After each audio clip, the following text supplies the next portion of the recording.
Benedicite, buenos días, soy el Padre Julio desde el Eremitorio Emaús de la Iglesia Antigua Diversidad Cristiana. Continuamos compartiendo las reflexiones, los comentarios al libro El arte de la oración del Igumeno Charitón del monasterio de Balamo, a la tercera parte del libro donde Charitón comenta diversos padres. El video anterior fue el nexo entre las enseñanzas de Abba Gatón y hoy las enseñanzas de Abba Macario, Macario de Egipto, uno de los fundadores de Sete, que vivió en el siglo IV. El primer punto, la primera enseñanza del Abba Macario es la necesidad de combatir, un tema recurrente en la literatura monástica, en las enseñanzas de los padres. Dice así: la tarea más importante de un luchador espiritual es entrar en el corazón y combatir allí a Satán, odiar y rechazar los pensamientos que inspira y hacer la guerra contra él. Enseña esa necesidad de entrar dentro de uno mismo, de conocernos, de reconocernos, de identificar aquellas cosas que son propias de nosotros, de nuestra identidad, y aquellas cosas que han sido adquiridas, buenas o malas, para poder ordenar la casa, ¿verdad? Para poder discernir. Y entonces plantea el combate espiritual, la lucha contra el mundo, contra la oscuridad, las tinieblas, el mal. Habla de la conversión de costumbres, el tema que tratamos ampliamente en el video anterior, nexo, ¿verdad?, entre el de Abba Gatón y este. La conversión de costumbres, ese voto monástico que implica un proceso de cambio durante toda la vida.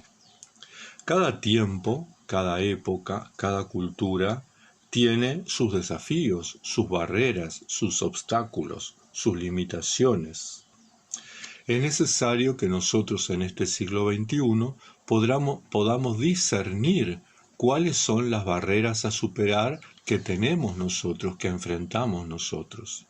Ciertamente el consumismo, el individualismo, esa cuestión de no te metas, la pérdida de valores, la pérdida de identidad, la pérdida de tradición, el materialismo, el uso y el abuso de los recursos naturales, el desarrollo que desvaloriza, que somete, que controla, que domina, que atenta contra la dignidad de las personas, que no respeta la vida en sus distintas formas, el uso y el abuso de la tecnología, una ciencia que ha perdido su norte, que no respeta los valores esenciales, que ha perdido la ética. El discernimiento, entonces, en esa etapa para convertirse. El discernimiento, entonces, para cambiar, para transformarnos, para transfigurarnos. De hecho, esa es la gran enseñanza, la gran meta que nos proponen los padres népticos cuando nos dicen que la meta, el fin, es llegar a vivir, a existir en esa luz inaccesible, en esa luz transformadora, la luz del monte Tabor, la luz del Cristo transfigurado. Por lo tanto, entonces, primera enseñanza, combate espiritual. En esta segunda enseñanza, esta segunda propuesta que nos hace el Abba Macario, se nos plantea que debemos, junto al esfuerzo humano, abrirnos a los frutos que el Espíritu genera en nosotros. Y es muy interesante porque dice, si no estamos colmados interiormente de bondad y simplicidad, nuestras actitudes exteriores de oración no nos darán ningún beneficio. De nada sirve orar si no hay bondad y no hay simplicidad. Y esto nos recuerda aquella enseñanza del Señor, citando el Salmo: misericordia quiero y no sacrificios. Si no hay una actitud de bondad, si no hay una actitud de compasión, si no existe el bien en nosotros, la oración de poco va a servir. Esto es verdad, continúa las enseñanzas, no solo para la oración, sino para cualquier trabajo y cualquier esfuerzo, tales como la continencia, el ayuno o toda otra emprendida por amor de la virtud. Es decir, que nada de lo que hagamos, si no hay una actitud de bondad y de compasión, de simplicidad, de sencillez en nosotros, de nada sirve. Si no percibimos en nosotros, dice, frutos abundantes de amor, de paz, de alegría y de dulzura, de humildad y simplicidad, de sinceridad, de fe y de generosidad, es que hemos trabajado en vano y sin provecho, pues todo el fin de nuestro esfuerzo y de nuestro trabajo es adquirir esos frutos. Todo un desafío, ¿verdad? ¿Qué sentido tiene la ascesis cristiana?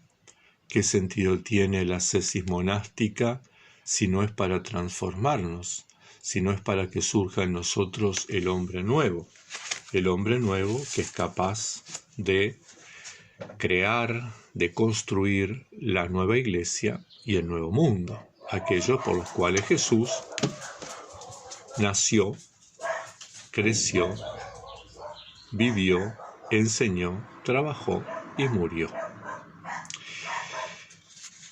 Entonces, continúa diciendo, si los frutos de amor y paz no están en nosotros, entonces nuestro trabajo íntegro es inútil y vano. Cuidado entonces, mucho cuidado con idealizar los medios, mucho cuidado con idolatrar los medios, mucho cuidado con caer en el fundamentalismo.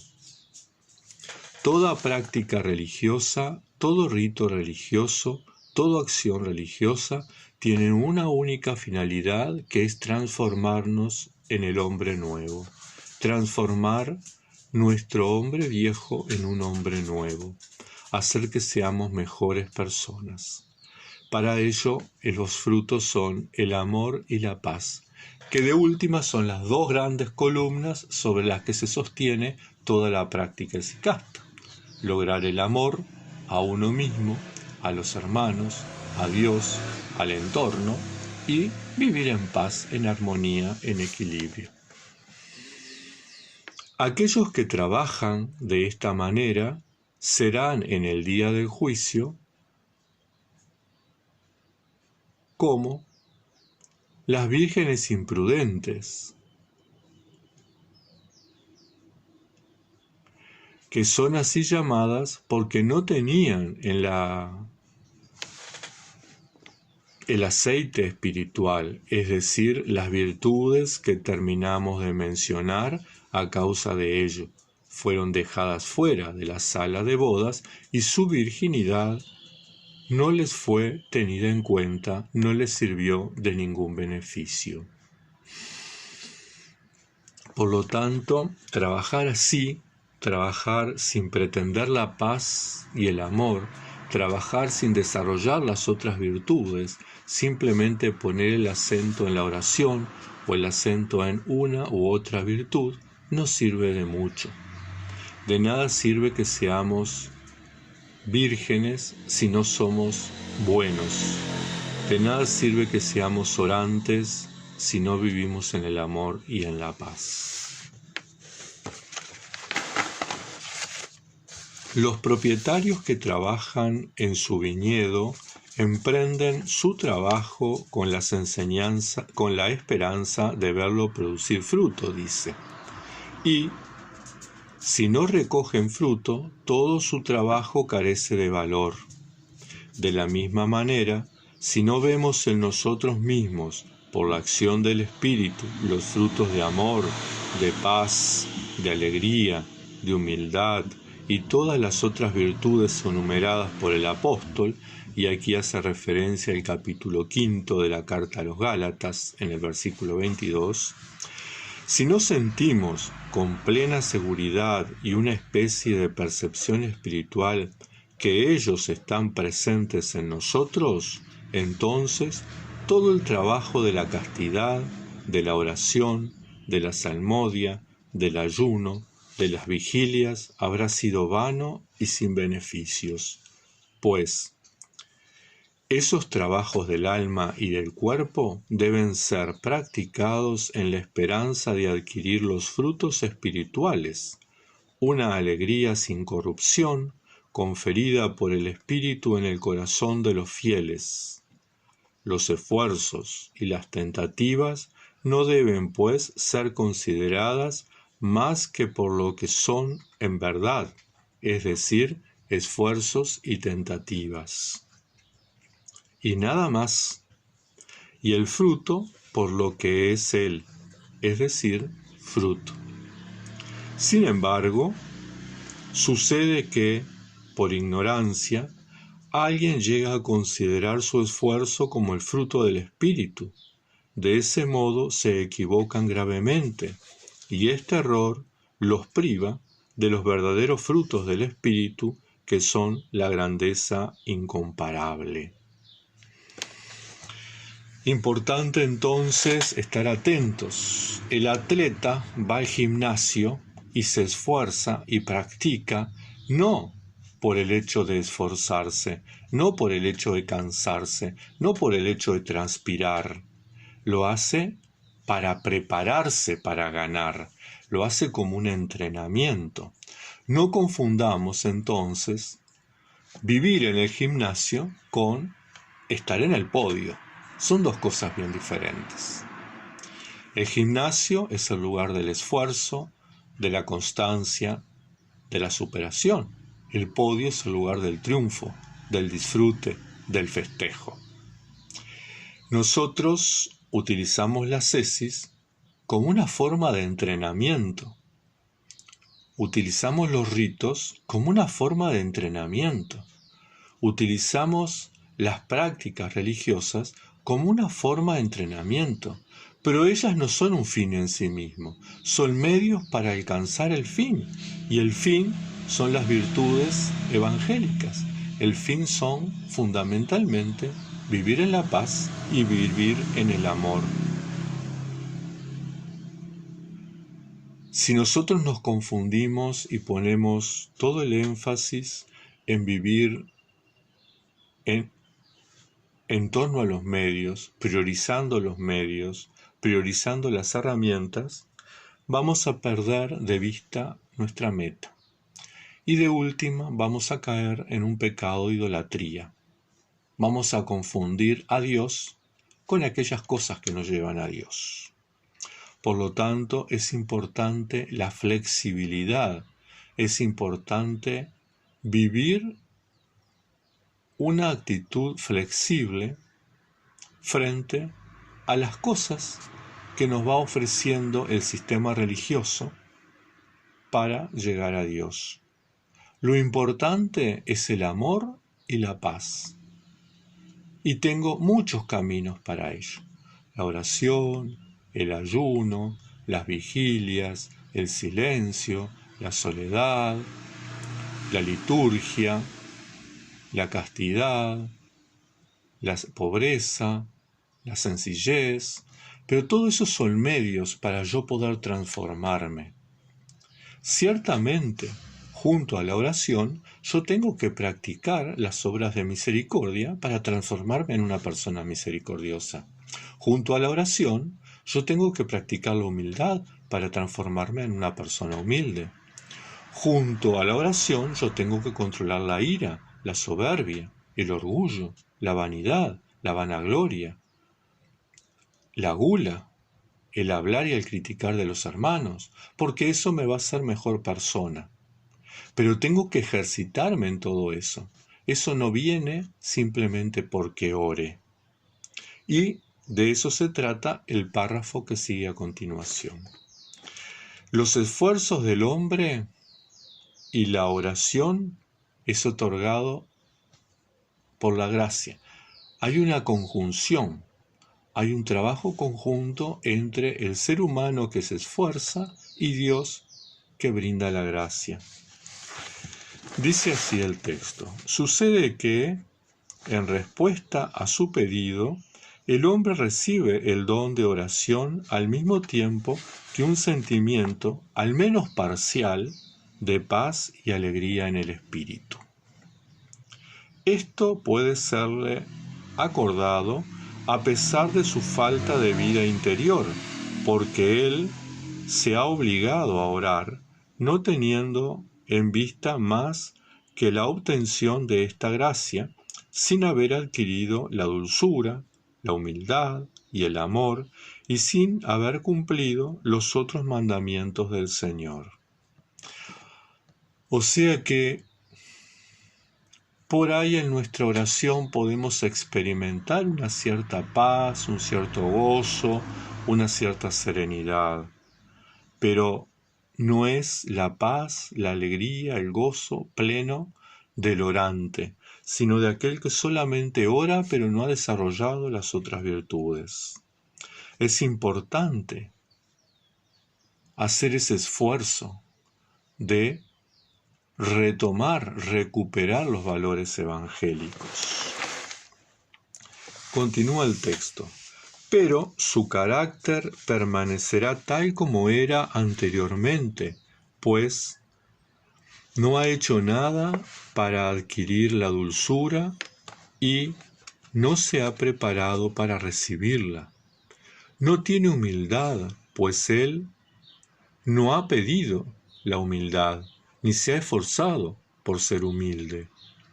No tiene ningún amor por los hombres, pues no se ha preocupado por ellos, y no ha orado ardientemente para que ese amor le fuera dado.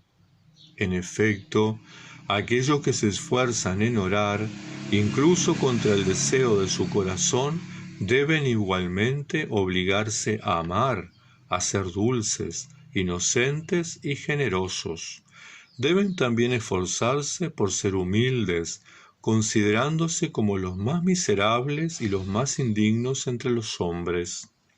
Deben refrenar la charla inútil, meditando sin cesar las palabras del Señor, guardándolas en su corazón y sobre sus labios. Deben también esforzarse por evitar la irritación y los propósitos violentos. Es importante, fundamental, entonces, ese esfuerzo continuo, ¿verdad? Esa transformación. De hecho, el hesychasmo justamente es eso, es dejar el hombre viejo para vivir en armonía, en amor, en paz, con el hombre nuevo, como el hombre nuevo. Voto de conversión de costumbres, nuevamente lo retomamos. ¿Por qué? Porque todo esto hace que yo necesite ir convirtiéndome, necesite ir cambiando mi práctica de vida, necesite ir cambiando mis costumbres, y es un proceso que lleva toda la vida. Dice el texto: en respuesta a estos esfuerzos, el Señor, que ve el deseo ardiente del hombre, le otorga el poder de cumplir sin pena y espontáneamente todas las cosas que anteriormente realizaba con gran trabajo, a pesar de que todos sus esfuerzos por causa del pecado que reinaba en él. Es importante.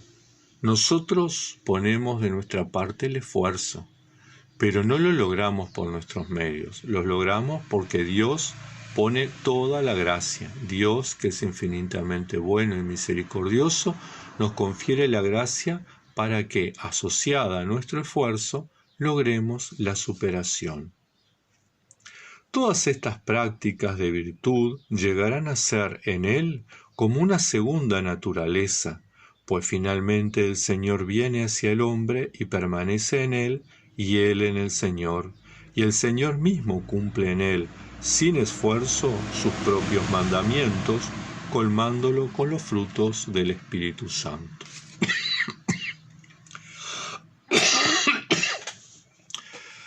Por lo tanto, las grandes enseñanzas del abad Macario de Egipto, que recoge el igumeno Charitón, justamente es el combate espiritual y la conversión de costumbres asociada a la oración. La oración no es suficiente si no hay un entorno que me lleve a cambiar, a ser mejor persona, a superarme, a transformarme. Hermanos, hermanas, que la Santa Madre de Dios les acompañe, les proteja y les bendiga hasta un próximo encuentro.